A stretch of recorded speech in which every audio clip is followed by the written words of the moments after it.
Okay, I have 5:15.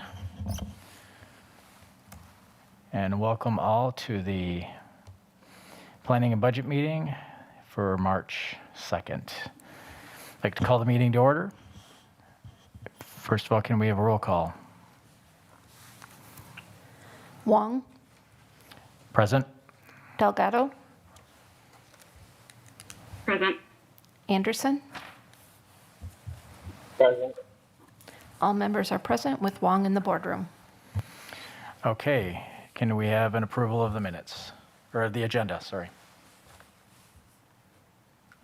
So move. Second. Okay, we have a motion and a second. All those in favor signify by saying aye. Aye. Aye. Aye. Opposed? Motion carried. 1D, we have approval of minutes for January 5th, 2021. So move. Second. Okay, motion and a second on the approval of the minutes for January 5th. Any discussion? All those in favor signify by saying aye. Aye. Aye. Aye. Those opposed? Motion carries. 1E, approval of the minutes for January 2nd, 2021.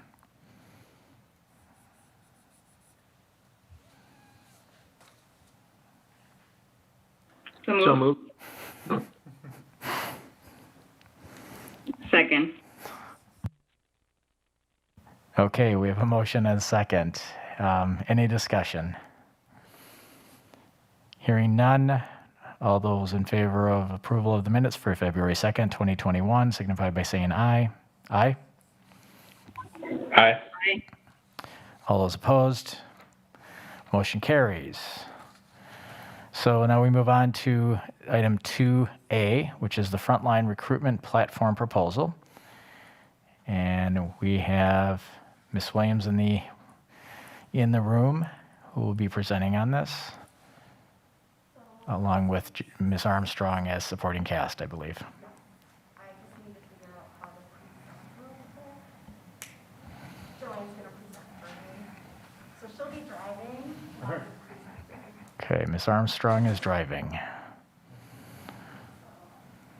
you, Joanne. Yeah, but Can you hear me? Okay, great, Better. thank you. Good evening, everyone. Tonight, I want to present a proposal to upgrade and adopt a new recruitment software platform. And I'm going to take you through some slides, give you some background information, and then information about the new platform. And then I'll open it up for questions at the end. Okay, next slide. Okay, so currently we have some challenges with WeCan, and this is a Wisconsin-based platform.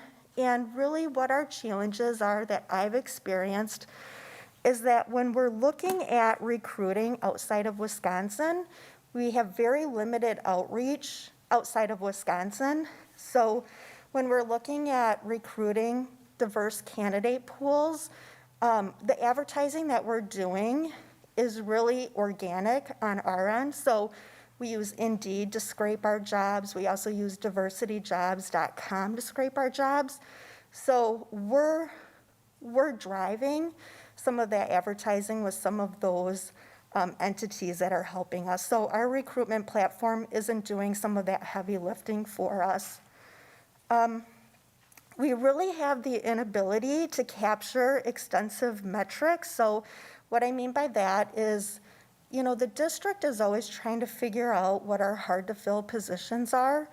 When we can't pull metrics that tells us like the number of days to fill a position, we all have our own idea of what a hard to fill position is, but we don't have the metrics and we don't have the data behind that without pulling some of that stuff manually.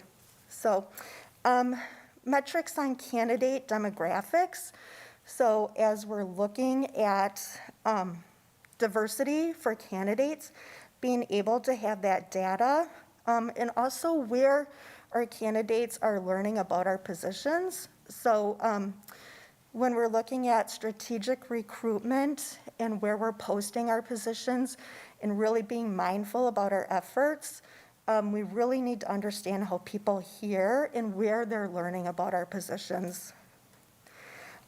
With WeCan, there's no tracking mechanism that tracks our onboarding tasks. So that's very manual on our part. And if we had the capability of digitizing that, it allows our staff to work on some more of the strategic work rather than some of these manual tasks. Skyward is our HRIS system, and we have really limited capability of Skyward talking to WeCan, and so with Frontline, the two systems really interface each other so they could start talking to each other. So, and it could be vice versa. We can do data dumps from Skyward to Frontline, and when we're entering information into Frontline, back into Skyward. And just for reference, Skyward really is our sense of truth when it comes to our data. So we do want to use Skyward. We just need the capability of having two systems talk to each other. This slide really talks about, Joanne, can you back up just one more? Thank you. So this slide really just talks about like Frontline and how involved they are in the software field or industry and education. And so they do have some components on the business operations side, the student management, and then really in the HR world. So for the purpose of tonight, we're talking more about the recruitment platform, but I do want you to know that we use ASAP for our sub-management calling system, and then also Frontline for our educator effectiveness piece, which is part of the performance management piece. Next slide. So this is what an end user or a candidate would see when they're coming to our page. So this is really kind of a stock photo and an example of what they would use or what that would look like. The nice thing about this, on the left-hand side, you'll see that we have our vacancies listed, but they also have featured jobs as well. So we're able to take our hard-to-fill jobs or a position that, like, let's say if we start working on recruiting strategies where we're really outlining featured jobs or hot jobs, we have that capability to do that. One nice thing about this too is we can differentiate between our external candidates and our internal candidates. Our internal candidates, we can make the application process maybe simpler. We may not need as much information as if they were an external candidate because we would have some of that information already at our fingertips. So really just being able to simplify some of those processes depending on if they're external or internal. Okay, next slide, please. So I wanted to show you what it looks like for an end user when they go to WeCan. So if somebody was to just create their login, this is what they're gonna see. And I think the takeaway for this one is the fact that we're not able to brand our school district of Beloit branding and marketing because WeCan is really this Wisconsin-based platform that has not lent us to kind of make it our own in a sense. Okay, next slide, please. So I wanted to show you an example of what they're doing at Sun Prairie. This is what their page looks like when you go to career opportunities that they have on their website. So as you can see, they have their vacancies on the left, they have where their external applicants go, and then their internal applicants. Okay. So this slide really talks about the life cycle of the recruitment cycle. So it's the requisition to the recommendation. So our hiring leaders right now, they go through Skyward to submit their FTE or their requisition. And then from there, we take that after the approval process, and then it's a manual update to WeCan for the job posting. So when we start looking at our systems and structures, and with Skyward being able to talk to Frontline, we're thinking we'll have the capability of when that requisition goes into Skyward, that it'll just transfer over to Frontline and then upload. So then it really tracks the life cycle of that recruitment for our hiring leaders. So they would be able to see that their requisition went from Skyward to Frontline, and then they can track that. And then from there, we look at collecting applications, we're reviewing and screening applications, the interviewing process, and then the employment offer. But I do want to show you a few other slides because this really does talk about the life cycle, but we'll dig in a little bit more about the capabilities that the software platform has. So the job requisition allows our hiring managers, like I said, to see where their job posting is within the whole process. They're able to, from the fields, let us know the title, the building, the FTE, salary information, a start date. And so when we start looking at making sure we're including accurate information and consistent information, the fields will be required for those people to upload or update. One thing I wanted to say about that slide too is the approval process. So we'll be able to define approval steps along with that as well. Okay, next slide. Okay. So this is a really great feature about Frontline. As I said at the beginning, WeCan has some limitations when it comes to outreach and how we're posting our jobs and who and where. So the first number here, that 8547, that signifies how many people have raised their hand within the software platform. So they may have created an account and they have the capability of raising their hand. What that means is that, I'm employed, however, I'm intrigued, I'd be willing to look around. So with Frontline, we'd be able to do our own outreach with some of those folks to see, if they'd be interested in talking to us about any of the positions that we have open. And as you know, recruitment has changed over the years. I feel that, people would be visiting our website and checking us out, but we really need to be proactive on our end, and we need to be seeking and searching and entertaining, any interest that's out there. The number of the 53,000, those are folks that are actually located in Wisconsin and interested in working in Wisconsin. And then the number, the 955,000, those are people that are just on Frontline outside of Wisconsin, inside and outside of Wisconsin. So this slide really talks about the capabilities and some of the robust filters that this system has that we don't have and we can. So we can actually filter based on somebody's certification, their years of experience, how they were referred to us. Did they come to us from a job fair? Were they referred from a friend? We can build some of that in so we can start looking and seeing how people are interested in finding the positions that we have. This is going to also help too when we start creating pipelines. So we can determine where somebody is within a pipeline. So once we start looking at how we're getting our folks that are non-certified staff to being certified staff, we'll be able to track some of that. And then using pipelines to pre-qualify candidates. What that really means is, do our candidates meet the minimum qualifications for certain jobs? And then we can track that as well. So this is an interview wizard, and actually, so this system also has the capability of scheduling folks for interviews, also has the capability of virtually interviewing candidates as well. So we don't have a process or like a SOP in process right now. We are going to be posting for a recruiter position, and once we have our recruiter in, we are going to be looking at really kind of all of our interview processes, how we streamline things, how we drive consistency, and if this is a tool that will help our hiring leaders, we'll definitely be really looking at everything.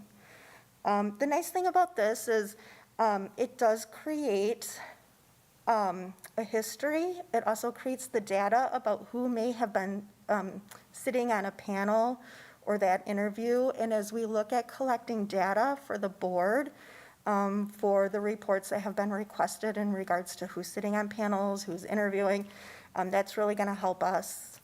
We'll have that information at our fingertips rather than digging into that stuff manually. Okay. This is the recommendation for hire form. And actually what's nice about this, is my microphone on still? Can you guys hear? Okay. What's nice about this is our recommendation for hire form right now is a paper form. And so the hiring leader completes it after the interview process, and that gets sent over to HR. We scan it in, and then we work it from there, and then it eventually gets scanned into our files. We can tailor this recommendation hire form for the fields that we need. So again, the name, the title, the FTE, the building, even like down to like the classroom phone number, so we can keep our records accurate and updated. On a nightly basis, we do a data dump that goes to several parties within the district, which ultimately uploads and updates like our staff directory, the information that IT needs. So they're getting this information much quicker than when we had the paper forms. The other thing about that is it will email notifications to the hiring leaders and track the status of where they're at with the job offer, the recommendation to the job offer. The other great thing about Frontline is it really digitizes that onboarding experience. So when you're thinking of a candidate entering the workforce, it's really about the experience that they have as well.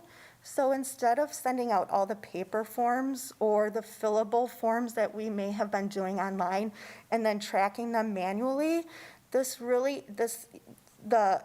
end user, the candidate, gets the email of all the forms in an electronic format, and they're fillable, and they just get uploaded automatically. And so then the candidate can also see the tracking as we go through, and also they'll know when those deadlines are and where we're at. And then ultimately, it gets moved over to our online personnel files instead of us scanning in all of those paper forms and uploading them to a file. Once again, minimizing any inaccuracies or, losing paperwork along the way. So this slide really talks about employee contracts and the capability of what we have for uploading forms, again, for our employees. So once like our onboarding forms, we do have the capability with our current staff to be able to house all their documents. So when employee contracts come out, this could be a great place to house them. Other annual forms as well. And I think that's just an area that we need to explore. However, it's nice that we would have the capability to do that. We have the capability of doing some of that in Skyward, but sometimes Skyward isn't as probably intuitive as maybe a format like this. So we just need to figure out what a best practice would be for the district and how we would decide on that.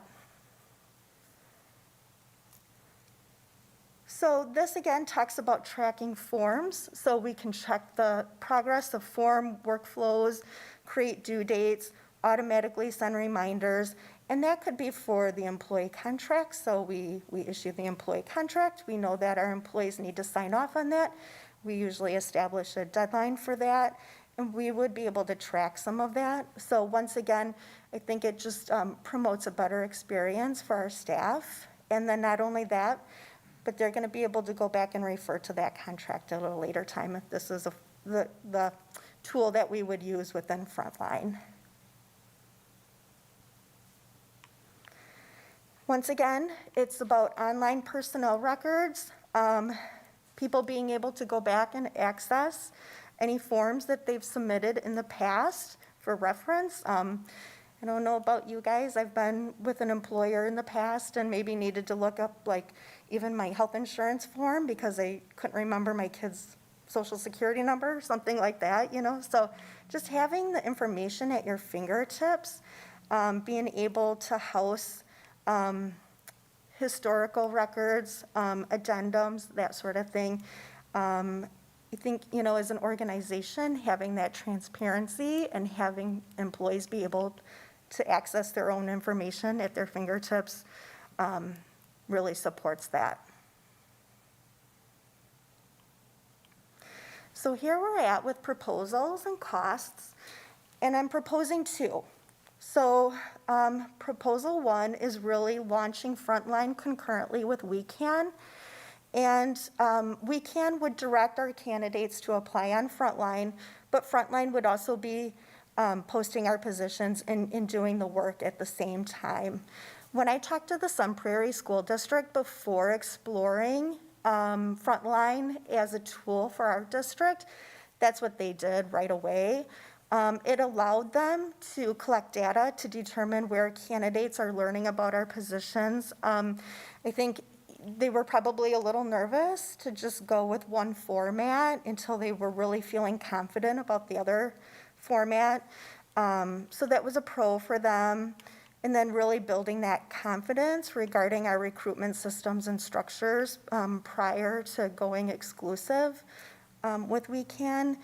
But I do think there is a con to that, and that is really having two costs at the same time. So proposal two would be to launch Frontline solo. There's a cost savings for having one platform, but the downside to that is that people in Wisconsin are familiar with WeCan. So I think we just need to maybe collect some data and figure out, where we really are finding, people are learning about our positions. And then the next slide is about the costs. So proposal one, with WeCan and Frontline would be prorated from March until June 30th, but also has a $10,700 implementation fee. That total for this year would be $23,129.08. And then I included the cost for 2021-22 with the two combined. And then proposal two is really Frontline standing on its own, prorated with the same implementation fee for a total of $20,580.20. And then I included the cost for 2021-22. And then I wanted you to know too that this also includes a 10% discount if we sign a 3-year agreement with Frontline. I have one more slide too. I wanted to include references. So when doing some homework, I wanted to make sure that we were including some districts that were larger, but also that were smaller. So Holman and Wapaka are two small districts that just recently signed on with Frontline. Sun Prairie is the school district that I reached out to as well.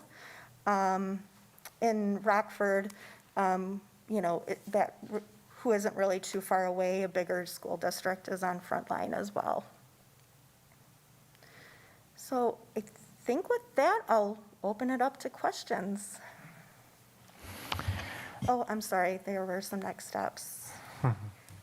So basically, if this goes to board, pending approval, I just wanted everyone to know that the week of 3/8, we would vet the contract through finance and legal for approval.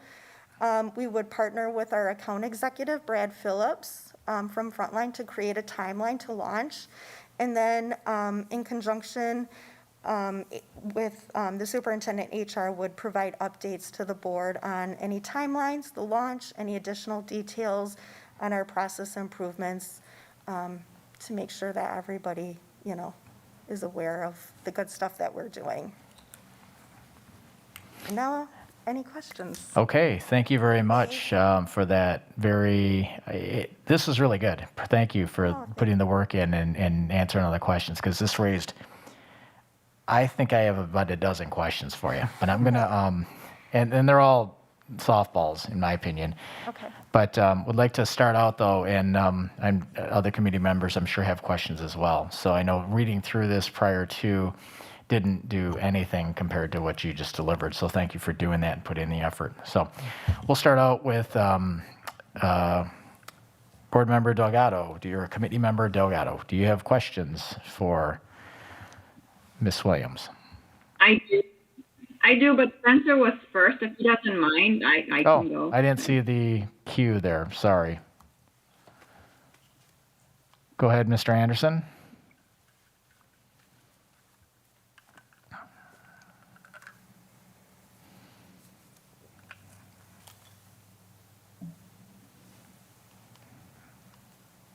Mr. Anderson,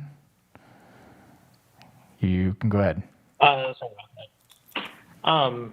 So my question is so you gave us two proposals.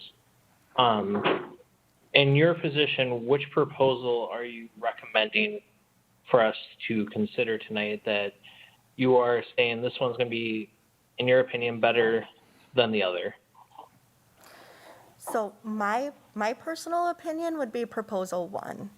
I think as much as I would like to just take that leap of faith, with, it's really not much of a cost savings to go without WeCan for a year or so until we have the confidence built up with our staff, our hiring leaders. And then there's also a learning curve on my team as well. And I mean, we're very familiar with WeCan. We're very familiar with like the manual processes that we have in place.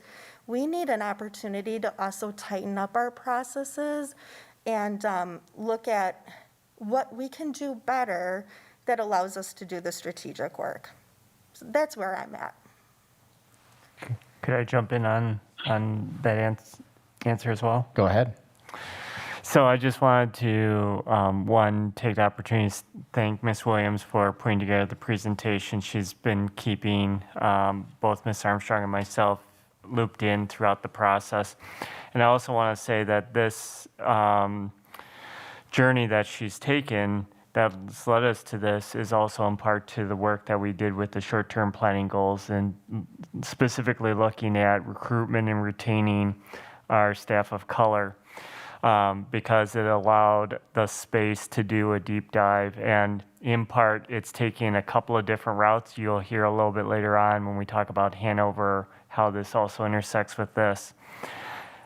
Moving to the system does all of the things that Ms. Williams talked about, which underpin and support the research around those short-term goals in recruiting and retaining our staff, particularly our staff of color, and to support Ms. Williams' recommendation.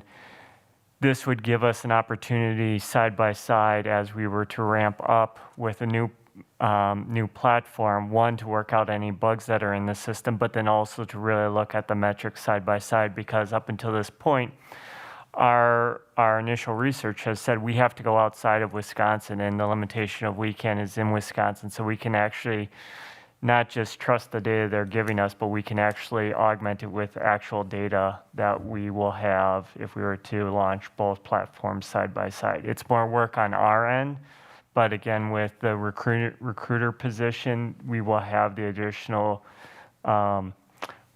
human resource component to support both platforms simultaneously for this short period of time.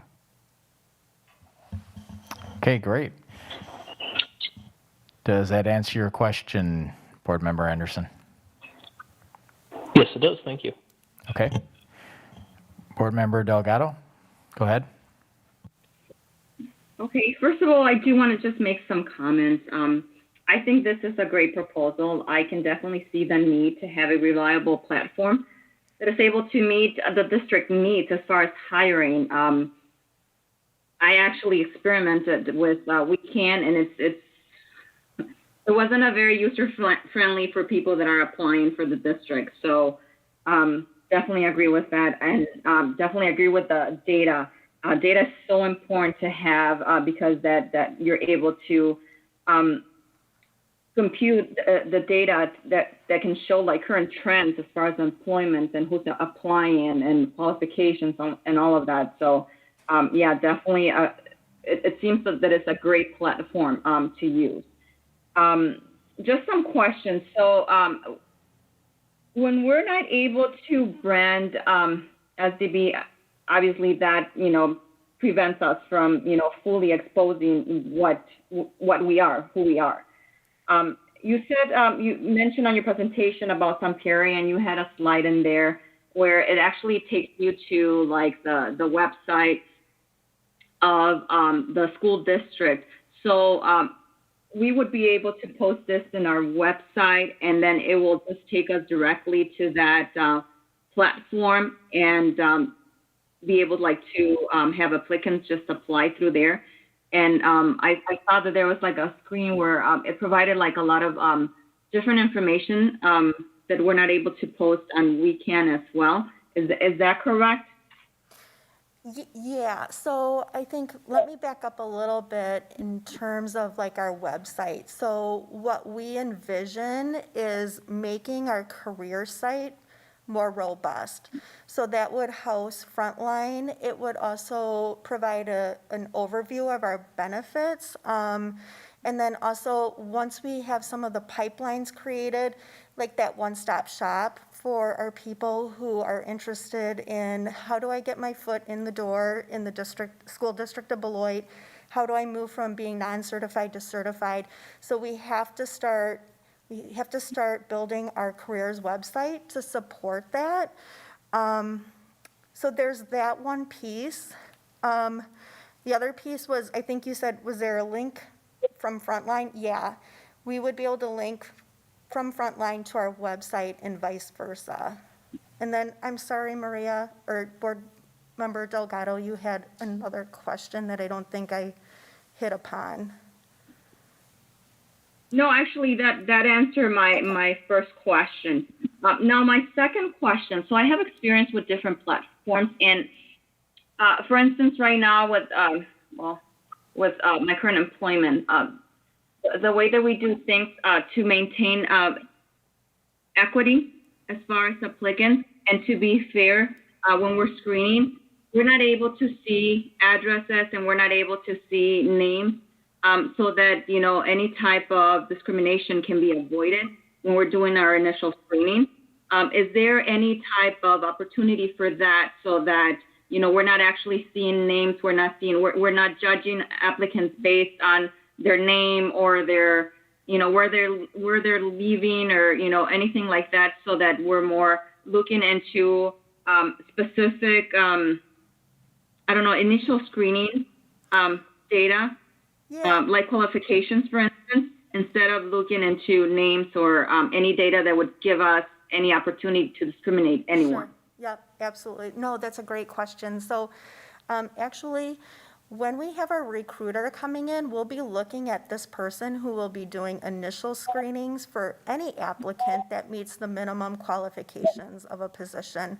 So we have a lot of cleanup to do with our job descriptions and making sure that when we're looking at minimum qualifications, we're able to open up pools for candidates. So the minimum qualifications build your candidate pool. However, you also want to interview for preferred qualifications as well. And so when we start looking at filters, making sure, like when we're looking at years of experience and the minimum qualifications, anybody that meets the minimum qualifications would be passed on for an interview.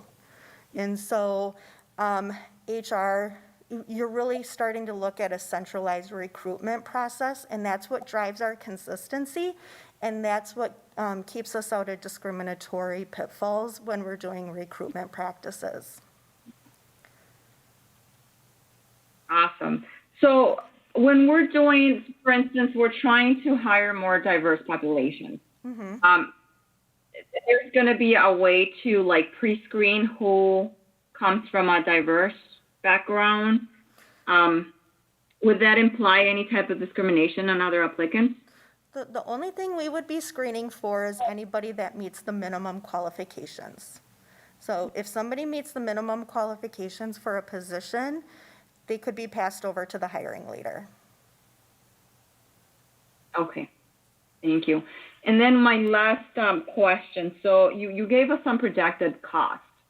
And I can definitely see the benefit by keeping WeCan, and then while we, start up a frontline and just, take out all the things that, can come up with it and just getting to learn the system. So just help me understand your proposal. So frontline is $20,580.20, and that's for the first year. And what's included in that first year? So that would include March through June 30th, which also runs with our fiscal year as well. And so that amount is prorated for the short amount of the remainder of the year, but then also includes that implementation fee. So with that implementation fee, we get training from Frontline. They help us build our forms, our format that aligns with the tools that we want to use. So for instance, that recommendation form that I had talked about, they would help us and train us on how to build our own forms out.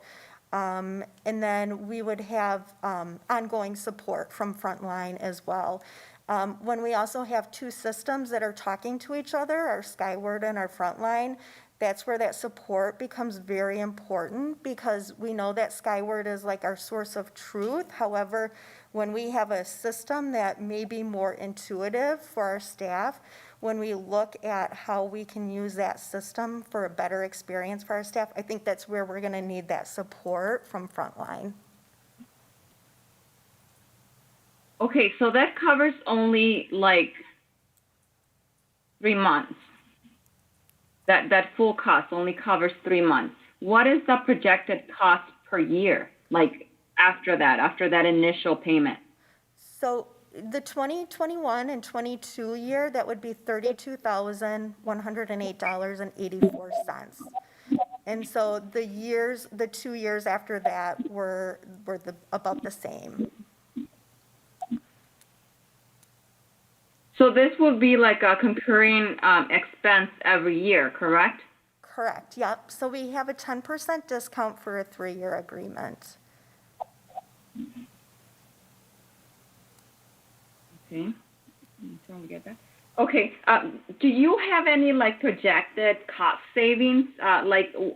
What is this going to give us besides, obviously a really cool platform that, it's going to be more user friendly and it's going to give us all this different options to do hiring. What else would there be as far as projected cost savings for us, if any? So, and that's a great question. I feel like when we're recruiting, there is a cost to the district when we're losing candidates. And when you look at turnover, there's always a cost to the organization. I can't put a tangible amount on that, and I should have probably done a little more homework, but when we look at our turnover numbers in that percentage, if we're looking at putting a systems and structure into place that helps us to start doing the more strategic work, and like I said, I wish I could put a tangible number on that.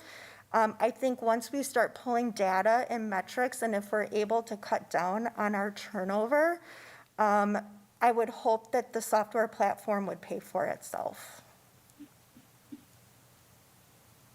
And that's really what I wanted to hear. I mean, I have to be, what's the word? I don't want you to just pull a number. It's that there is, at least, there's an answer that there will be some cost savings because, our turnover number is high. So that's what we are trying to avoid by getting, better qualified candidates that we can look for. And then my last question, I promise this is my last question, John. Where are we get the funds from? Like, is there a place where we're getting those funds from to pay for the cost? So I'm going to turf that one over to Joanne. She's the executive director of finance, so I think she can help with that question. Hello, sorry. Committee Member Delgado, I would like to speak to your first question a little bit more of the cost savings. And as Ms. Williams had indicated, I would fully anticipate that we would see some cost savings in efficiencies in what we're doing, both for the recruiter side, but also our personnel costs, as far as maintaining how we're doing manual entry and the time savings as well. Those compute to dollars that we're saving. So not only through our retention side, I think we will see some savings in our staff costs and our supplies of materials that we continue to print out and throw, and having these options of having things more streamlined would have us both in time and tangible supplies as well. And that would be a fairly quick return. It's not, $31,000 right off the bat, but that would be a definite cost savings we'd see in streamlined process. To answer your second question on where do these funds come from, as you can see, there's a big difference between $20,500 a year and the $2,500 that we're paying for WECAN per year. The expected funding source for this would be our general fund in our budget development. So at this time, we have budget savings in our areas of recruitment because we have not been doing the traveling and getting to career fairs and recruiting like we have been. We have been able to save some money in those areas. That will take care of a lot of the 2021 costs. The 21-22 costs, as I continue to work through budget planning, this would, in essence, become one of our budget priorities that we're saying, this is a platform we want to support, and this is what we are investing in our recruitment, retention, and our short-term goals. And this would be one that we make a commitment to budget for this item on a reoccurring basis. So we definitely have funds for 2021 school year to cover that implementation. And I do want to specify, just for clarification, where you're looking at the screen now with the frontline cost under Proposal 2 at $20,580, and you're concerned that that's only for 3 months, that includes that $10,700 implementation fee. So if you were to take that $10,700, you're paying under $9,000 for those 3 months for the actual service. That implementation fee is all that training, setup, getting the data flows going, and so that is not a reoccurring expense. A full year cost for the frontline program is that full $31,000 for the years. Did that answer your question? So the full cost per year is going to be that $31,000. Yes, and that would be just for frontline. If you wanted to continue the $2,500 for WECAN, it would be what's under Proposal 2, which is the $32,108. So in total, we would pay just for the months that are left of this current school year plus the next year, it's going to be like over $50,000. Am I understanding that correctly? That is correct because of that implementation fee. Whenever you're implementing a new software, you have those increases that you have to take into consideration. Thank you. So you would actually be paying $9,880 for the 3 months if we did not have to pay that implementation fee. Are you good, Board Member Delgado? Yep, thank you. Okay. I have a number of questions, and many of them were asked. First of all, I don't know. I mean, I guess maybe I'm biased, and I have a reason to be biased because I guess I look at this and say it's kind of like comparing my Android phone today to the flip phone that I had 20 years ago and saying, because I truly believe that's really what you're looking at here. You're looking at integrated software that's going to allow you, and I think essentially, potentially eliminate jobs that we're going to have to be able to do this stuff. And I think that, we start talking about salaries and benefits for people that are filling these positions to be able to do this stuff, it's going to probably be far more than the $30,000 a year.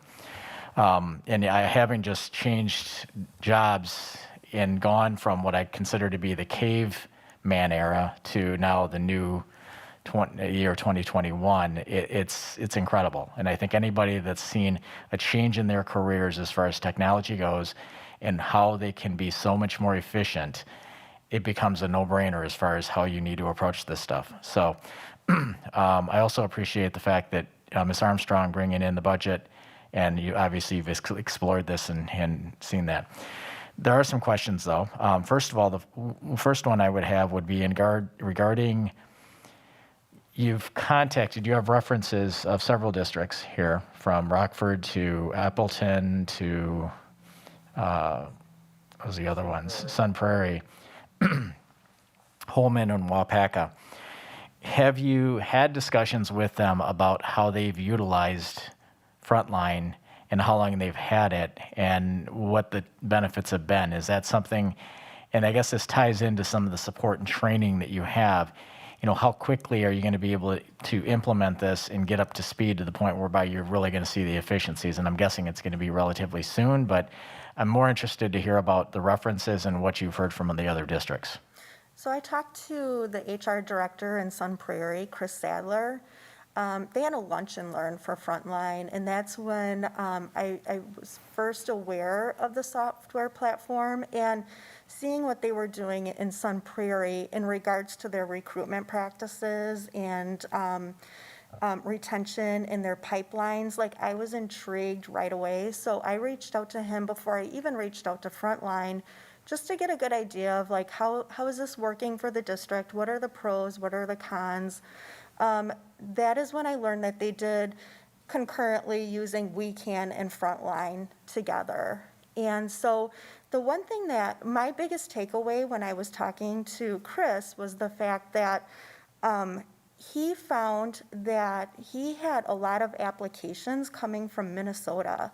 And that helped them drive some diversity within their candidate pools because of the fact that the outreach was outside of Wisconsin. And he said, I really don't know why Minnesota, if Frontline has like such a huge footprint in Minnesota, but yeah, that really helped them drive some diversity initiatives in their district. My proposal for one, bringing WeCan and Frontline running concurrently, came from an idea of what they did in their district. So their board wasn't comfortable with taking that leap of faith and just running with Frontline until they gathered some metrics. And I can appreciate that as well, too. I think we all want to see the data. We want to see the metrics. We want to know what's working well. And so really just kind of learning from him and what their district was doing. Also talking with him about like, what are you guys doing to create your pipelines? And their careers website looks really nice. It's that one-stop shop, and that's where I want to be in our district. So yeah, I reached out to him. I haven't reached out to the other districts. So the other two districts, the smaller ones, Holman and Wapaka, just signed on recently with Frontline. So I think they're in the infant stages of launching that new platform. And then, of course, Rockford, just doing a little bit of my own research, going out to their website and seeing what it looks like as an end user. Okay, I'm guessing that more people are coming from Minnesota down to Sun Prairie because it's warmer. Maybe, I don't, yeah. A couple of other things with that, I guess, when you say those questions, but what other options are there out there for this type of software? I'm guessing they're not the only game in town. Right, yeah. So Frontline, I think, is like probably one of the front runners in education just because of the different platforms they have, the student management side, the performance management side, and then the HR side. There is a software platform in Waukesha, I believe. Dr. Keyser, you're going to have to help me out with that name. Teacher Match? Teacher Match, yeah. So that is another software platform. That one does come in a little cheaper. I want to say that was around the threshold of like 22 or 23,000 a year. So you did look at that platform as well in a comparison. I didn't do as extensive research with that platform because of the fact that when I looked at Sun Prairie, and when I did the Lunch and Learn with Frontline, that was where I felt like the district would really benefit from the resources and tools that they have. And the fact that we use them for our educator effectiveness and then also our sub-management systems. So if there ever comes a time where we have even those systems talking to each other, we have some tools built in the capability to do that. Dr. Keyser?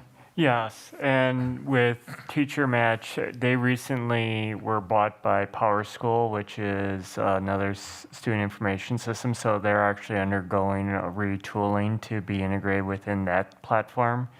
And reaching out to the HR director in Waukesha, who I know, they actually have ended their contract with Teacher Match and are currently looking at another party for that. So.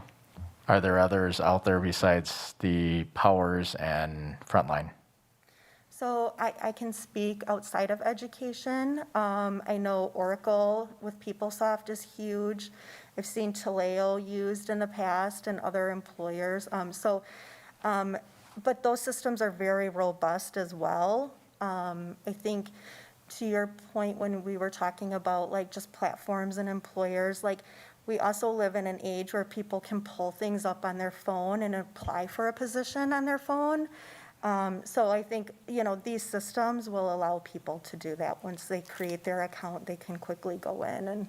Yeah, if the system isn't specific to education, quite honestly, I wouldn't have any interest in it because I've worked in an industry or worked with an employer that patchworks stuff together using software, and it's a big pain in the butt. It's not worth it. You waste your money. You try to get by it a little bit cheaper, and you end up burning more money in the long run. So I would have no interest whatsoever in that. And in part of the reason why WeCan is so prevalent in the state of Wisconsin, one, it was developed as a consortium through the UW system schools, so it comes very, very cheap, but it's also very bare bones when it comes to the platform. And the fact that in Wisconsin, there is that one system. If you live outside of Wisconsin, unless you have a connection to Wisconsin, know about WeCan, you wouldn't know that. Just talking with Ms. Armstrong and others who live in Illinois, you just go 5 miles south and they don't have a centralized system. Everyone is on their own individual system, and it could be something like Frontline or Teacher Match, but it could also be just simply their website and whatever software they've done as well. So I agree with you, having something that is geared towards the education field and also reaches and interfaces with other job boards that can reach across our nation is our best approach at this point. One thing I like about what I've heard has been the professional delivery of what you're looking to do here. That cannot be understated as far as anybody that's out looking for jobs these days, especially when you start talking about the next generation coming up, the millenniums, and they're doing everything. Everything is done digitally at this point. So I mean, you're going to miss out on that.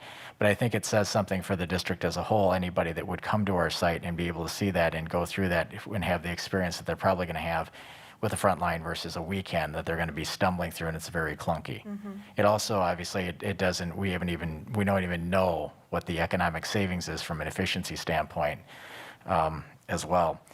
One question, in something you raised, or you brought up the question about this year we've saved money from travel and recruitment. Do you anticipate that with the efficiencies that are likely going to come along with this, that you're going to actually reduce some of that travel and recruitment? And that kind of ties into the whole virtual hiring practice within COVID. And perhaps this is something that's completely a game changer. And as we've all said before, that, life the way we knew it is never going to happen that way again. Is it fair to say that the recruitment, it falls in that same category as well when it comes to these, whether it's travel, virtual interviews, things like that? Yeah, I do. I think COVID really kind of forced us to think outside of the box in a way. So we quickly were able to adapt to a virtual interviewing format last spring. We rolled out the PD to our hiring leaders. And so I think that just gives us opportunities when we're recruiting outside of the Wisconsin area as well. So with that also, we were able to cut down, there really hasn't been a lot of travel to recruitment fairs. I think in the localized area there has been, but recently our student services staff attended a virtual fair to recruit for a psychologist, and it's been a hard to fill position. And that recruitment fair probably brought, I would say, I want to say maybe close to 20 different people that we were talking to. We quickly did phone screenings that day where we talked with like 12, 14 candidates, and then they brought those folks in for a second interview, and we were able to extend a job offer today. So, I mean, Two job offers. sorry, Missy? Two job offers. Two job offers, thank you. Yes. Sorry, I just I had to know, add that. it's a success story, it is. So those positions stayed open all year long because they were hard to fill positions. So not only are we kind of hitting the ground running in that format, but we see that that the universities have adapted to that as well. The HBCUs are using Handshake for their virtual recruitment fairs, and so we did attend one. I'm going to be honest, it was kind of a bust because of the software platform that was being used for Handshake. It wasn't due to a lack of our efforts on our end or trying to troubleshoot the issues, but we're not going to give up. And I think we do have a lot of opportunities for virtual fairs, and they're really, it cuts back on the need to travel to those places when we can do that virtually as well.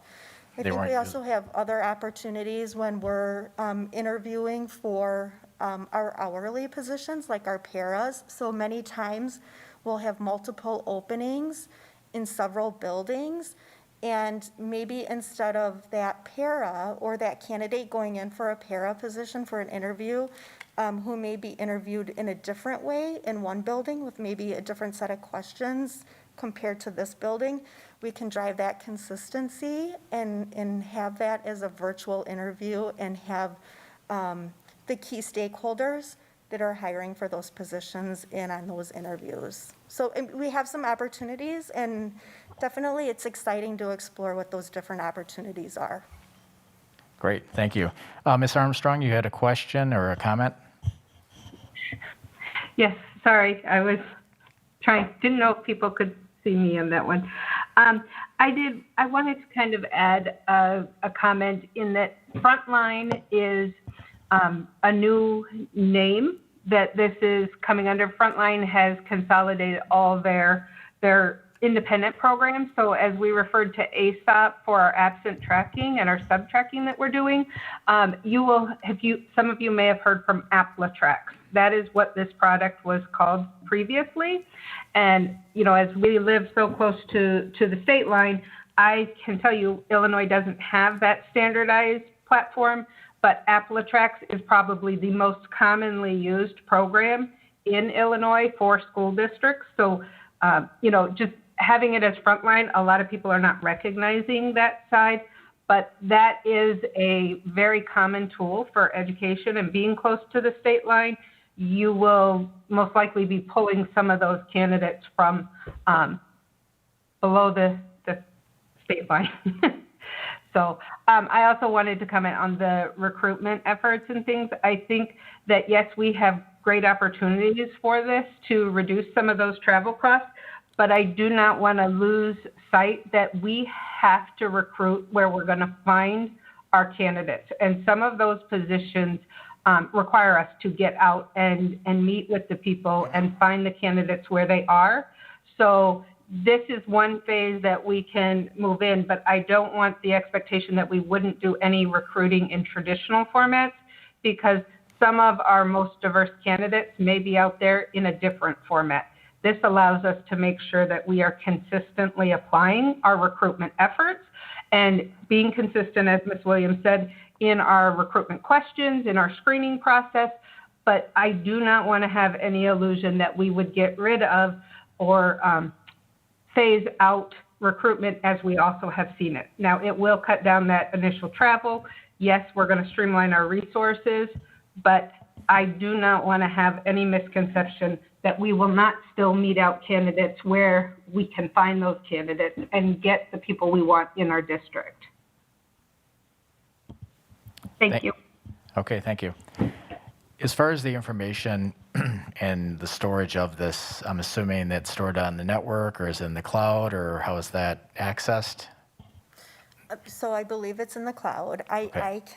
I can check back Okay. with our account executive on that, and yeah, get back to you on that. And you had brought up the one question, I wrote it down here, panel demographics. So if I heard you correctly, we have the ability to go back and look over time as far as who was on specific panels, hiring panels for individuals that were hired for over a period of time. Is that correct? Or did I hear that right? Or So with our recommendation form in a hard copy, in a print form, we always included who the candidates were I'm sorry, I got that backwards. We included who was on the panel interviews or the interviewing committee. And so we pick that data manually and just pluck it into a spreadsheet. So I think when we do our recommendation form, we can have those as required fields. okay. The other thing too is with our recommendation form before, we did not include the other candidates that were interviewed. And I think when we're looking at candidates that aren't selected, they may not be a good fit for that position. However, they may be good for another position in the district. So we need to understand which candidates are being interviewed and which ones may be a better fit, maybe in another building. So we would be able to track that as well. In all the information regarding hiring, I'm assuming that somewhere along the way, it probably says there's a panel that made the decision or an individual. Is that correct? So we can keep track of that information as well, because I know that there was concerns in the past about people being hired by just us. It wasn't even, perhaps there was a panel that was there and then suddenly out of the blue, there was somebody who was hired, just plopped into a position. And we'd be able to go back and research and make sure that none of that is done, which hopefully it's never done again, ever again. Correct, yeah. So I could go on and on. This is great. I really appreciate you bringing this forward. I think it's neat to hear about the whole process with the recruiting position as well. I think tying that in here, hopefully we can bring in some solid candidates from all over the country and obviously have a lot of information that we can build on going forward. Board Member Anderson, did you have any additional questions at all? I didn't want to exclude you. I felt like you got one question in and we kind of took over the show after that. No, actually all the other questions I had were answered.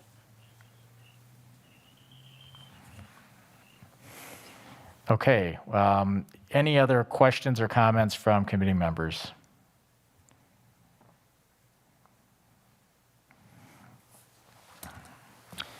Okay, hearing none. Do we have a motion?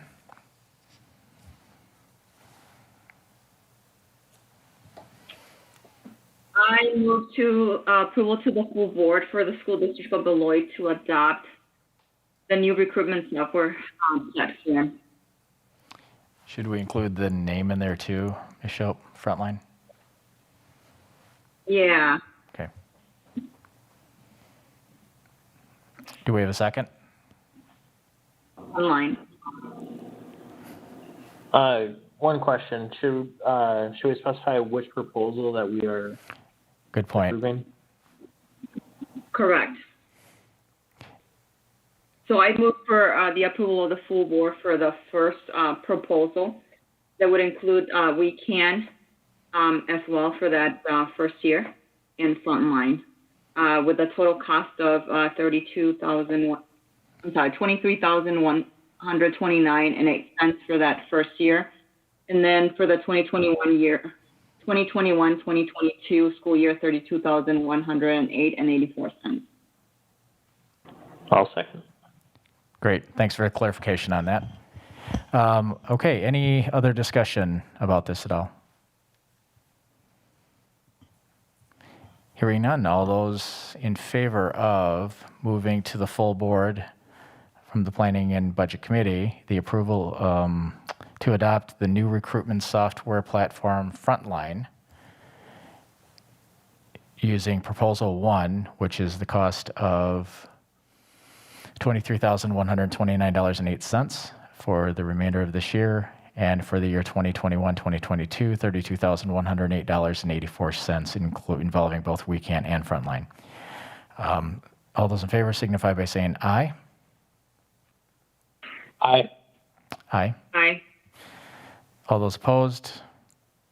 Motion carries. Thank you very much, Ms. Williams, for the presentation and supporting CAST. Thank you. Thank you, everyone.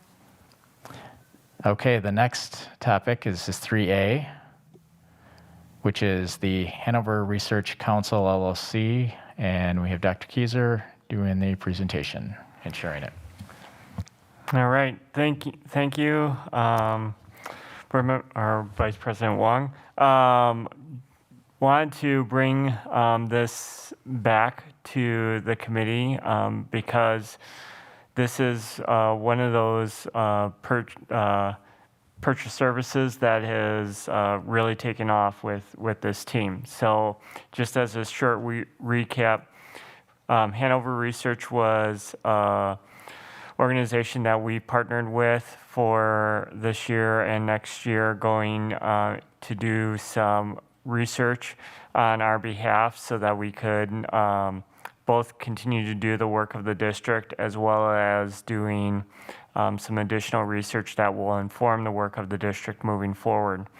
And in our couple of meetings, the executive team and myself with our partners with Hanover Research, we have a lot of work and questions that they have brought back to us, and we are actually asking for the approval of a second stream or queue, as we'll be talking about in a little bit, to address the number of research questions and ideas that we have generated in just a short amount of time.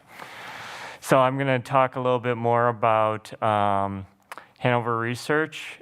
Just a brief summary, talk about some of the questions and that we have addressed with them and their work stream for each of these questions, and then we'll summarize why there's an ask for next year for the opening of an additional queue.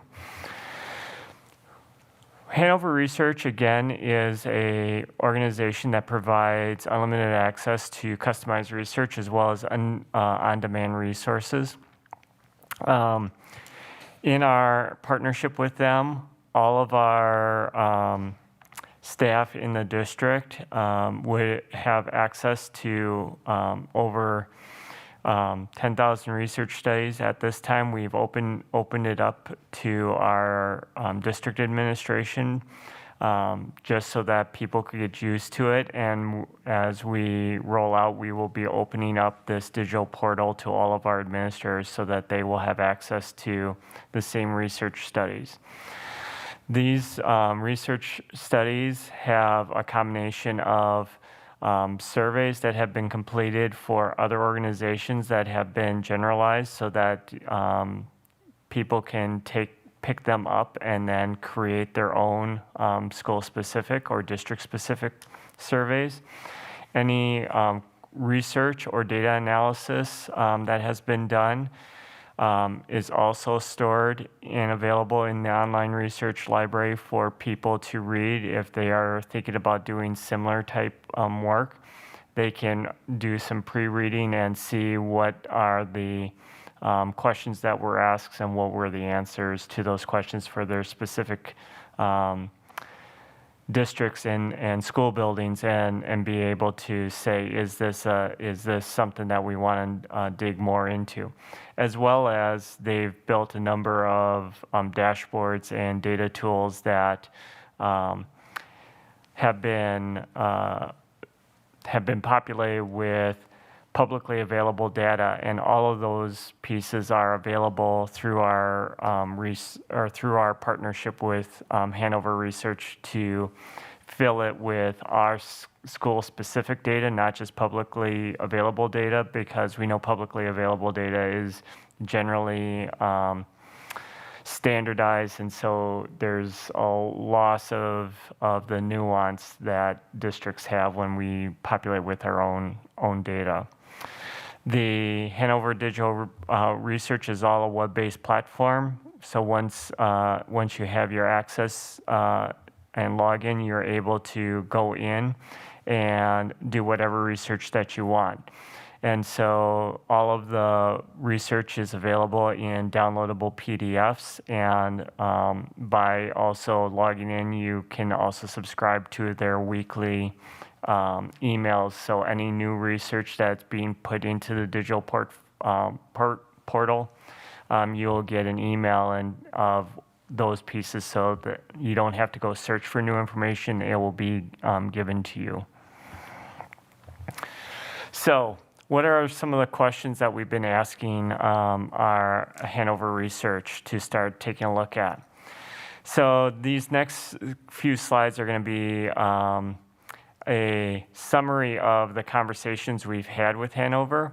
And while it looks very laid out and professional in here, I can attest that our conversation was anything but this linear and laid out. It was literally a free-form conversation with them taking copious notes of the conversations and them asking us clarifying questions. And from those conversations, this is the work that they are doing for us.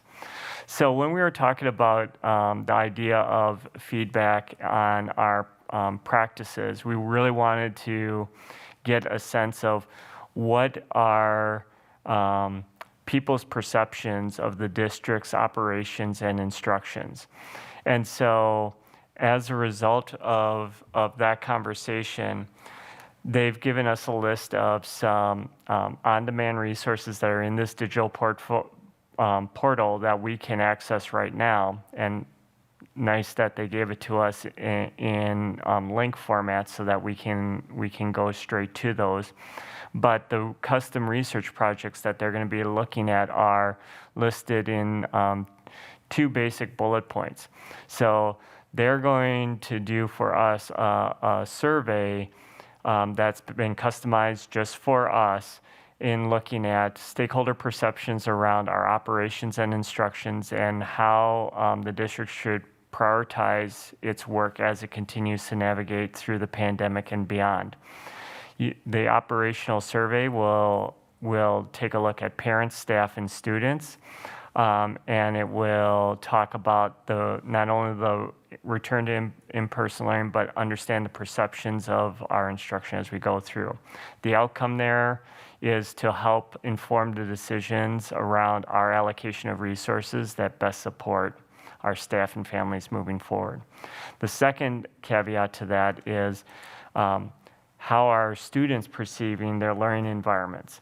So from this, they're actually going to go out and do in-depth interviews so that they can give us direct insight from the student's point of view, and it will help inform us on our instructional climate and practices moving forward. Because these are interviews, they will not go below a certain age level, and I believe it was 7th grade. So these would be our middle school and high school students that would be providing that feedback.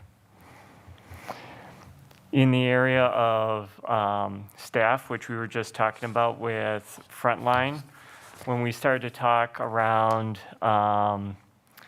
the idea of staffing and compensation, we want to continue to address our short-term goals from many different facets. So one is the recruitment and retention, but the other part is what are we currently doing? So in those conversations, we have two basic questions that they're going to be asking, that they will be researching for us. What trends are existing in our salary and benefits packages here as in compared to peer districts around us and across the nation? And again, looking at understanding what are the strategies that districts are engaged in that maximize that recruitment and retention. They're also going to be doing a survey to get the perceived, how the staff perceive our compensation and benefits packages. Again, allowing us to be able to inform our future work around compensation packages so that we can, again, address recruitment and retention efforts as part of our short-term goals moving forward. In the area of grade configurations, this is one that has been, I want to say a longstanding question, but really no specific way to address it until now. And this I put up. This is one of the questions that I asked from when I first started in the district, in asking about our intermediates and having conversations with our four administrators, and they all saying in unison, we really feel like we're operating two schools within one building. And so there really hasn't been external evaluation around our grade configuration. So the question that's going to be asked here is, what does the research say about detracking and educational equity, specifically looking at grade configurations around districts that look like ours, and then using that as a precursor to a future conversation in looking at our current grade configurations with our stakeholders as part of the strategic planning for future planning growth within the district.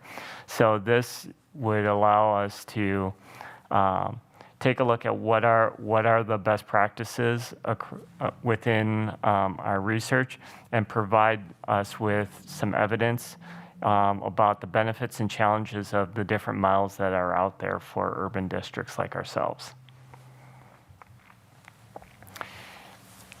In the area of equity and inclusion, and this is one where I feel that Hanover really showed the value of a true partnership. They are fully aware that we have an RFP and are working with an organization, Cambio Group, on our equity and the development of an equity plan. And so they will work alongside the work that we are already doing with Cambio Group, and specifically looking at research around what are the disparities that exist within our current academic and behavioral systems, and helping us to develop an equity scorecard and dashboard that we can then use and be informed by the work with Cambio Group, so that we can have something that will prioritize the work and the resources that we use to address historically underrepresented student groups and reduce those gaps that we know exist within our district and all want to close. The other thread within equity and inclusion is to take a look at our perceptions around our current state of equity within the district. So again, they're going to do interviews and focus groups to get feedback from stakeholders and help us to identify our strengths and areas of growth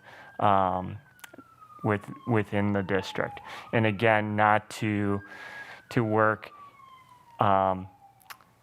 against the work that, or duplicate the work that we're doing with Cambio Group, but to inform the work that we're doing with Cambio Group, so that we have the most robust plan moving forward.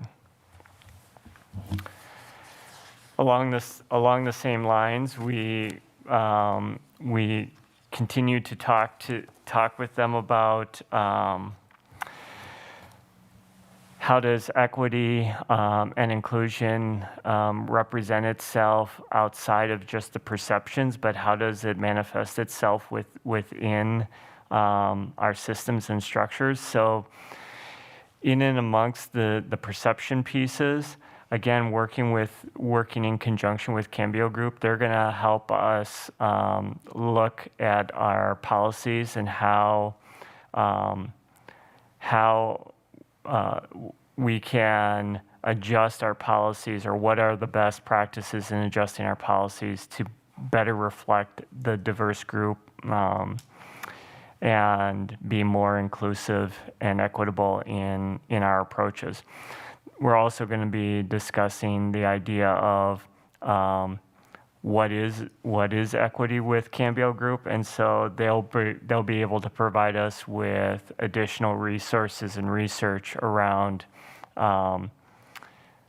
how equity is being talked about and thought about in other districts, so that it better informs our equity lens, and what does equity and how are we going to define equity within the school district of Beloit to inform our work moving forward.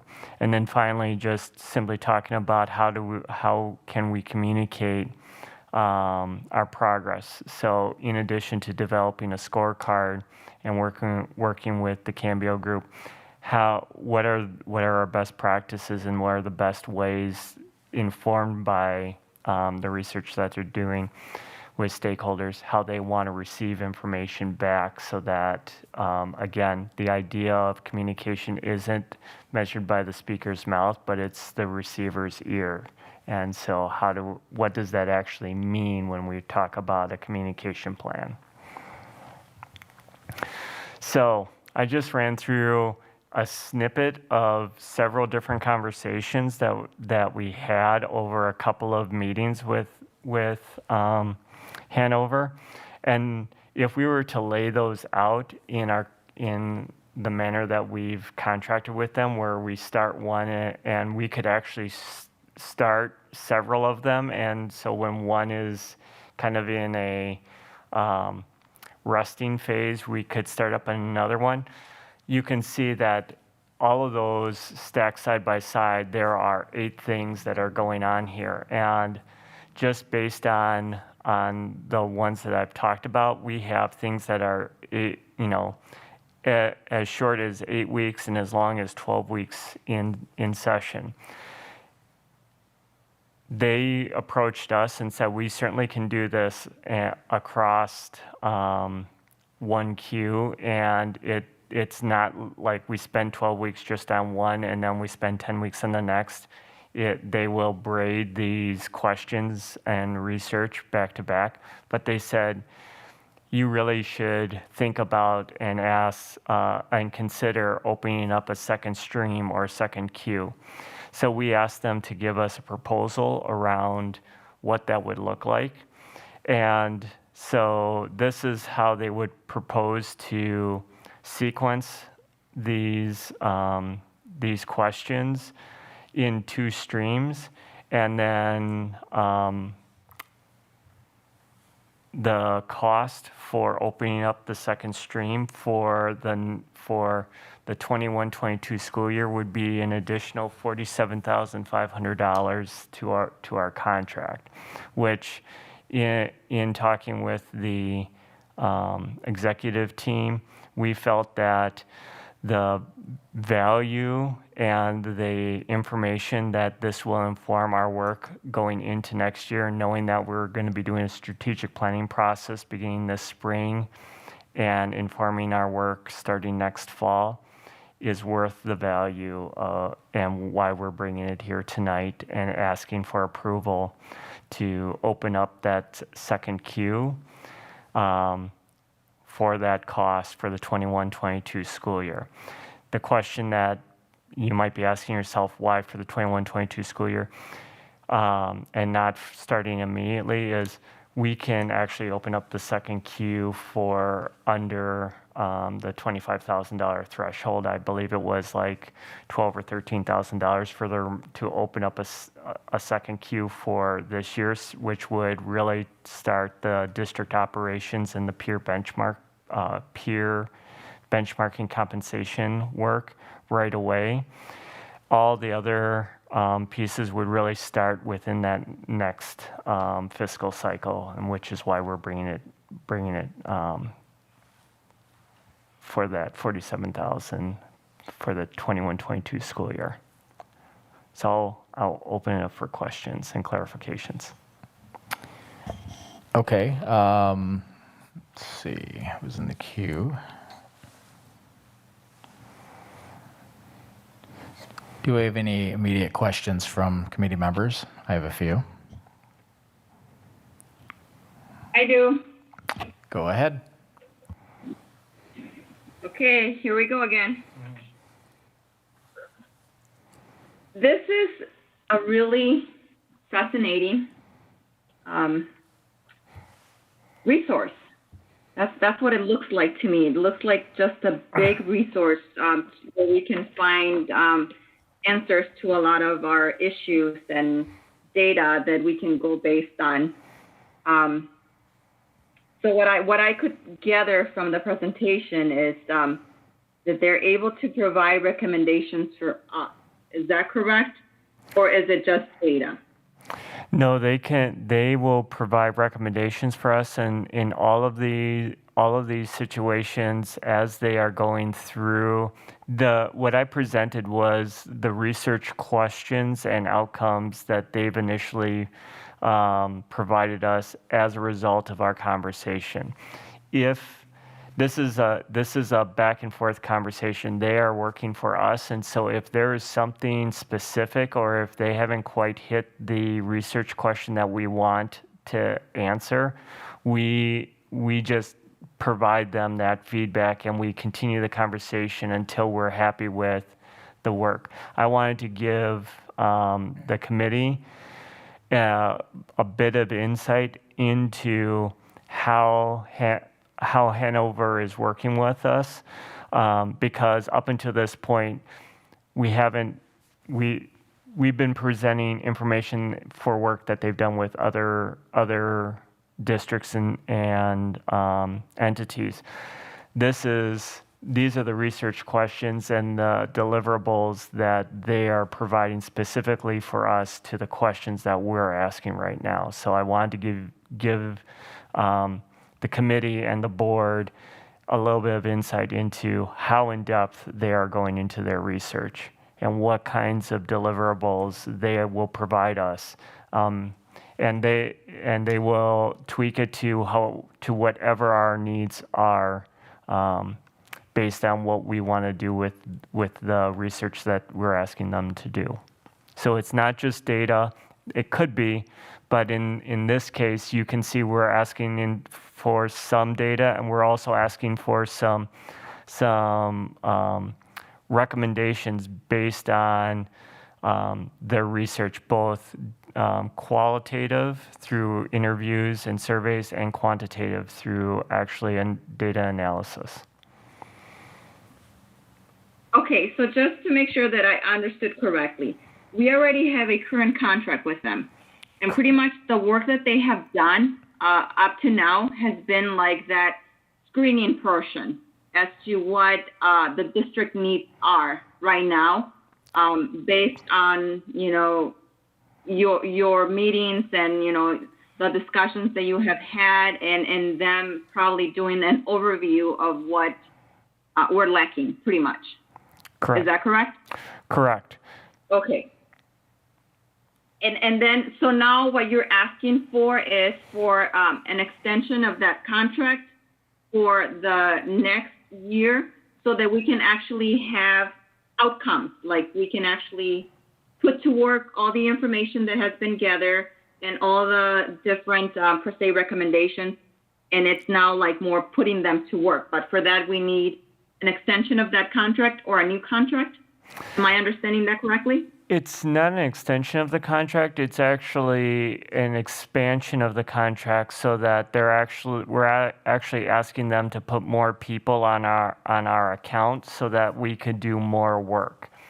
Through the conversation, through our few conversations that we've had, we've given them enough research that they said we can certainly do this under the current contract. It's just going to take a little bit longer. But based on the work that you're doing and the time frame that you would like to use the results of the research to inform your decisions and practices moving forward, you might want to consider expanding your contract so that you could do basically 2 streams of work simultaneously instead of just one. And so that's what the contract does, is it opens up a second research stream so we can be actually working on 2 projects simultaneously, which would allow us to work more effectively and essentially get more information back from them. Okay. So, and that's probably what you meant when you said doing like that second queue. I was kind of confused on that terminology as far as, opening like a second queue. It's just expanding the contract for a second streamline to be able to work 2 things at the same time. Correct. Okay, that makes sense. So if this was to happen, are we foreseeing that it would be a contract that would be like extended or expanded, or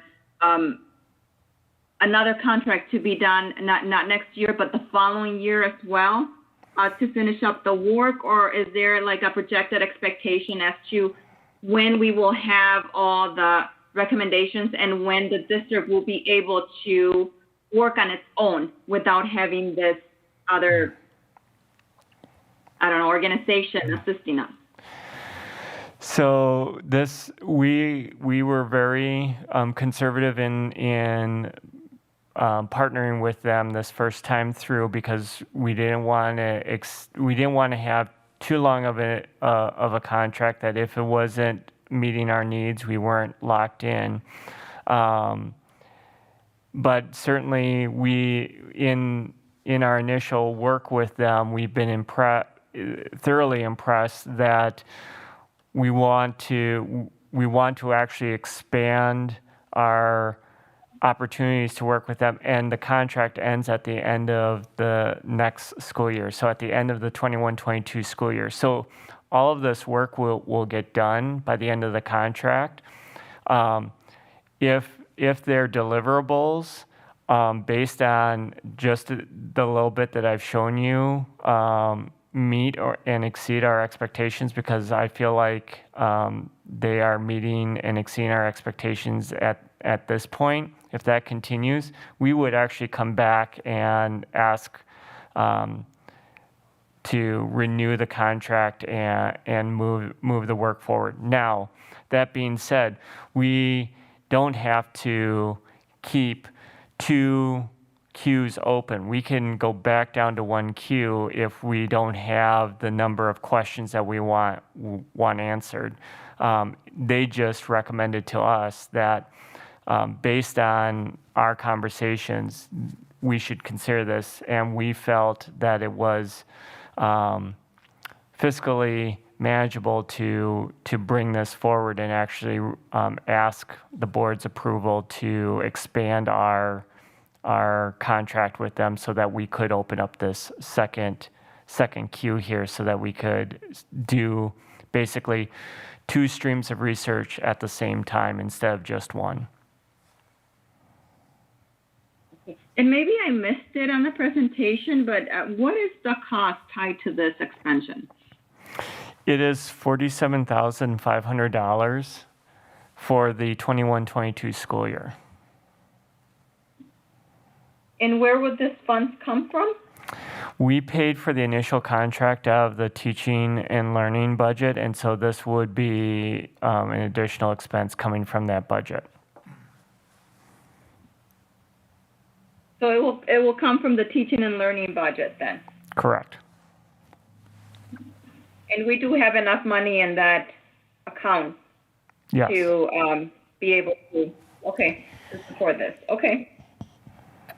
I'm going to jump in here. I do have Those are open questions. hang on a second here. I have a question because as I'm looking over the notes from the November meeting, didn't we approve this 47.5?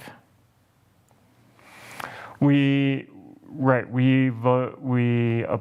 approved that for a single queue going through. So this would open up a second queue. So it'd be another 47.5 on top of that.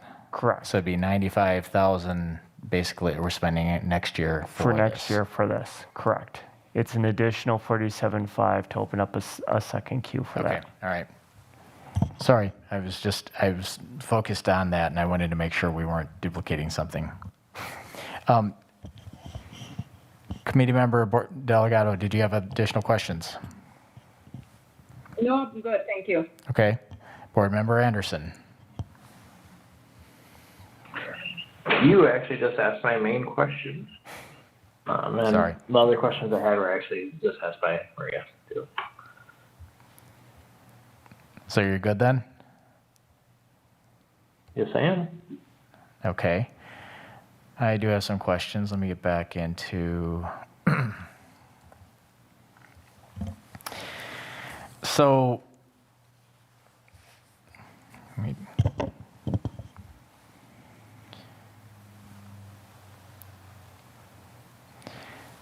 you had said that your administrative team has been using this for the last year. And I know you brought up several different situations as well of data that you've collected. Has it just been the administrative team, and how far down has that reached as far as who's been involved in this? Because I'm assuming that when you go into these specific topics here, whether it's district operations, this is something that you're thinking about in depth to say, okay, let's not just throw a bunch of information out there or just requests out to Hanover and have them burn through this stuff time and time again, and then they come back with a bunch of information that you're like, oh, wow, wonderful, great.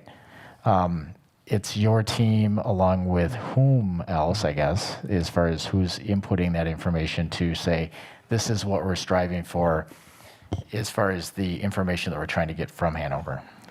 It's a great question. So with our account managers and researchers that are a part of our team, the only individuals that are authorized to work directly with the account managers are the executive directors and myself. So everything has to get vetted through that to prevent a deluge of questions coming through.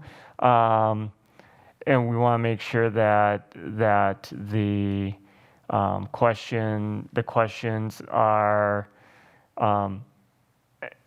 being vetted so that we are getting the questions that are highest priority coming through first, and then developing our own internal queue of saying, okay, when these things are done, we'll add this next layer. And then if there are other questions that could be answered through the digital portal and other means internally through people who are doing research here, we can vet it through those other streams.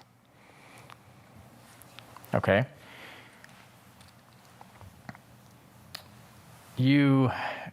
There was the comments about the surveys, and I'm assuming, is it safe to say that the surveys that are coming up for parents, is this the work of Hanover?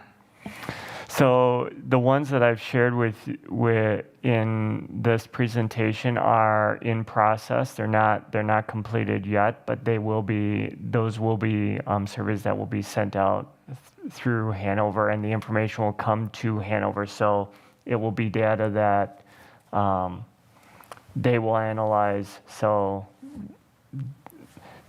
people can be kind of like our climate survey with that the board has. All the information goes to them so that people are assured that no one's like digging in and trying to figure out who's saying what about whom or whatnot. They're taking the information and they're consolidating and giving us the results. Okay, so do we have anything at this time that they've provided us? I guess, is there something from start to finish? Because Not on one of these. These are all work streams that are in progress right now. They are none of these are at the stage where they've given us final products. Everything that we have from Hanover that we've been providing through weekly board updates or anything like that has come from the digital portal and things that we've done internally. because I have a feeling that's going to be a question that's going to be coming up from the entire board, is that here you've got all this information, we've wrote them a check for 47.5, now you're coming back, or they're coming back and you are for another 47.5, and we haven't seen anything as far as anything coming from this as far as the start to finish process. Correct, and simply because the questions that we're asking them are really meaty questions, and as you can see from the timelines, some of these are 2.5 to 3 month, 2 to 3 month research timelines, and all of these can be integrated, so they can be working on simultaneous research questions, because it's not like it's 12 full weeks, because while surveys are being answered, they could be working on interviews with focus groups and so forth. So all of this could be done in one stream. It's just going to take us longer.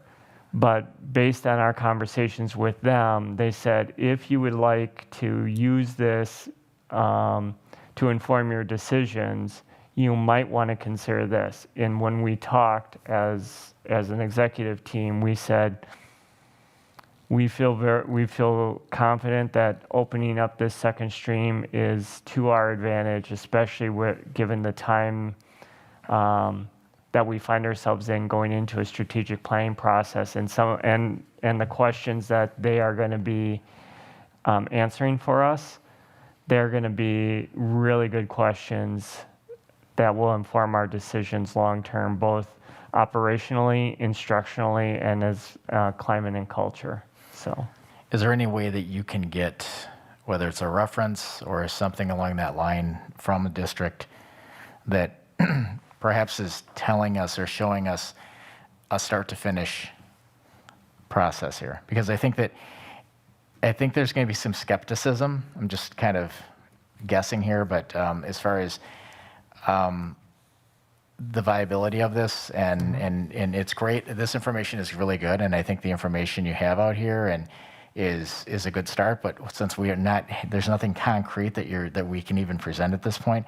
And I understand the contract began, was it the beginning of the year or in December? December. Okay. Yeah. So it's been, 2.5, 3 months, probably 2.5 months if you consider the holidays. Probably. Exactly. Okay. With the holiday breaks in there, Which is 10 weeks. Right. Okay. And of the 10 weeks, a lot of it was one setup, and then also meeting with them to talk through the questions that we had top of mind, and them providing the feedback to us around those questions. Right. I would just be prepared for that, because I just think that if there's nothing, you're going to the well again within 3 months. Okay. Absolutely understandable, and that was top of mind when putting this proposal together. That was the anticipated question. Okay. Another question. In here, there was the surveys. Where was that at? There were a couple of them. Well, there was a question about staff, and it was almost like a Staff survey. compensation. Yeah, compensation, and what else did you have on there? So it was about how staff perceive their compensation and benefit package. Yeah, okay. Is there options, and I see they do surveys, there's a number of things they do. We do the third-party exit interviews right now. Correct. Is that something that they do? Is that something that they would take on? Not that we want to terminate a contract right away, and I'm not sure what our options are on that. But I'm not sure what they would do, and I don't know if that's, obviously it probably would be more costly through them unless we can get a break. But is that... They could. We were very conscious that in our conversations with them that we made them very aware of the other contract and that our questions could not intersect with the questions that were being asked with the climate and culture survey as well as the exit interviews. That's why we tailored the question really specifically to compensation and benefit packages because one, we felt it aligned to our strategic goal around recruitment and retention, specifically of our staff of color, but also when they came back and said, what we really want to know is what are the things that staff really like about our compensation and benefit package, and then what are the root causes of the things that frustrate staff, or staff say, if I had a magic wand, this is what I would change and why, which we felt was outside of the contract that we currently have for the climate survey. Okay. Not that I'm trying to eliminate a contract there. I just want to make sure that are we doing that? Are they aware of it? But it sounds like you've already addressed that with it. So Correct. with Schrick and his Show Associates, we're not looking to terminate that contract. And I know that we've got 2.5, 3 years of data that she's compiled. Correct. Which I think is obviously very valuable. It's hard to go back and start over again. And that's historically, unfortunately, what we've done is after a few years, let's come up with a new idea because then we can fudge the numbers again for the next 3 years. No, and we don't want to jeopardize the longitudinal data that we've gotten from our other contracts. And again, we're looking at this as more discrete to help inform decisions moving forward. And to the earlier question, if we don't have deep research questions that go beyond the scope of our capabilities, then they're not interested in they're not interested in having a contract for the sake of having a contract. They aren't in this for that purpose. They are, as long as we feel that we could utilize their services, they will partner with us. Insofar as they would even reduce our contract costs if all we really needed was access to their digital portal and no need for on-demand customized research. So that I feel has been something that was very supportive of this budding relationship that we have with them, even though it is very, very new. They've been very upfront in terms of things to consider, and it was not a situation where we felt like if we didn't do this, we couldn't do all the questions that we've done. They were saying based on the totality of the conversations and when we would like to and how we would like to leverage the research, they made this recommendation. Well, it just would have taken longer to get all the information, right? Correct. It's still actionable information, whether we get it sooner or later. It's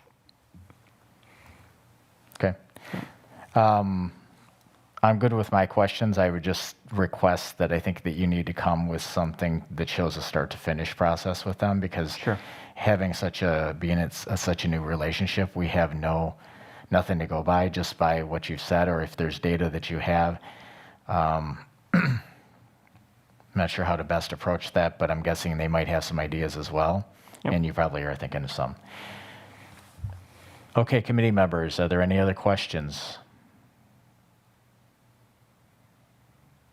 I just want to second what you just said. I totally agree with that. I think we're going to need like a little bit more information, and I think we kind of need to know like what exactly will the outcomes be, because without that, it's really hard to just give out $90,000 in the next year. Yeah, and I'm not really sure how, because I think that this would it would be worthwhile a presentation to the school board, not just to us, because I think they will have a lot more questions than what we have asked already. Well, if there was a motion to move, I would actually move it for it to be a presentation for the full board. Okay. Board Member Anderson? I would agree with what you guys have said, that I believe that the full board will actually have more questions about this and will actually want to see a start to finish product from them. Okay. Yeah, I don't think there's any disagreeing that it's not a good idea, and we're not, but I think it's just for the due diligence piece of it and the fact that we don't have, is there any problems, or if we delayed it until we had an outcome from our district, is there any, other than we're just pushing back some of the stuff that we're looking at, is that affecting us with the strategic plan going forward, the timing of that? I mean, I'm guessing we're probably a month or a month and a half away from getting some outcomes. Ms. Armstrong, remind me of the conversation we had with them in terms of timeline. In the presentation, they kind of outlined the timelines that would be necessary for each of the projects that we were looking at. Sorry, So, I'm asking about the timelines for the contract.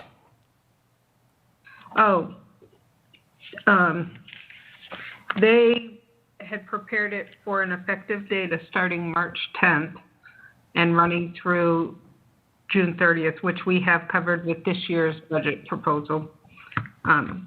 No, but we're talking about for the 21-22, is that July 1st?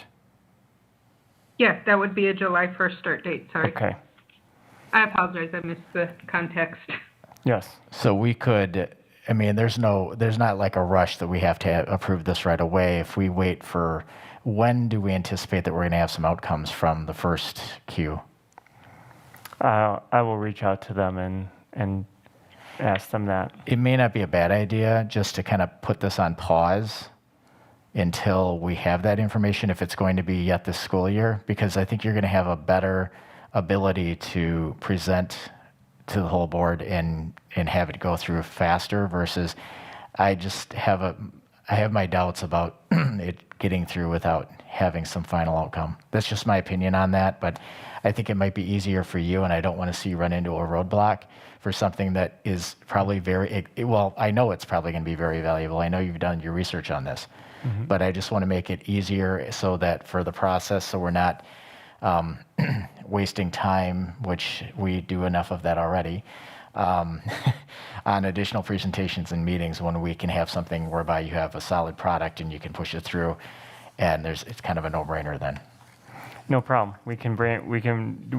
Would we want to bring it back to committee when that time, or would we want to move it to the full board when we're prepared for a presentation?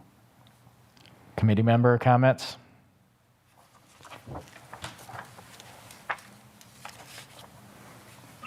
I would agree with postponing it until then. Same here. To the committee or to the full board? I would say to the full board. So you're saying bypass the committee and go right to the full board once we have some outcomes, or bring it back to us and vet it through us first? Because if there's some solid concrete information that we have, I mean, I'm not saying that we want to push everything through a consent agenda, but is it something that we necessarily need to, if we do a good enough job in committee? I guess if we have solid data that where it would strengthen our decision, where we can back it up, in the full board, I guess it would be okay to bring it back to the policy, to this committee. Okay. Board Member Anderson? Yeah, I think it actually should come back to our committee, just because, I mean, we're trying to get back into that structure of things going through committee, then going back to the full board. Okay. Because then we can do the vetting process, and then the meetings are actually more efficient then. Okay, I would agree with that. I think that a good solid presentation here will hopefully alleviate the problem, or another presentation and delaying it further at the full board. And I think that's the work of the committee, and that's where it should be done, in the committee, not in the board meeting, where too much of that work gets done there. All right. Okay? We'll bring it back when we have some outcomes, and then we'll in addition also bring some references so that we can see some of the other similar type questions that we're going to be asking them to answer for us. Perfect.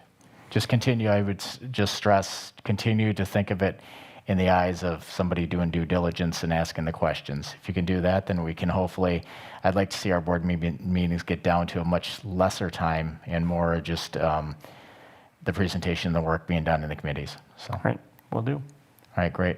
Thanks. Okay. The next meeting will be, when is our next meeting? I always like March because you always know what day it's going to fall on, because it's the same day as February. Okay, April 6th at 5:15 will be our next planning and budget meeting. Election day. It is at that. So that'll be the day when we'll be bringing in hopefully two new board members. So, all right. That brings us to the adjournment. Do we have a motion to adjourn? So move. Second. Great. All those in favor signify by saying aye. Aye. Aye. Aye. Okay, great. Thank you for a good, productive meeting tonight, and look forward to seeing everybody next month.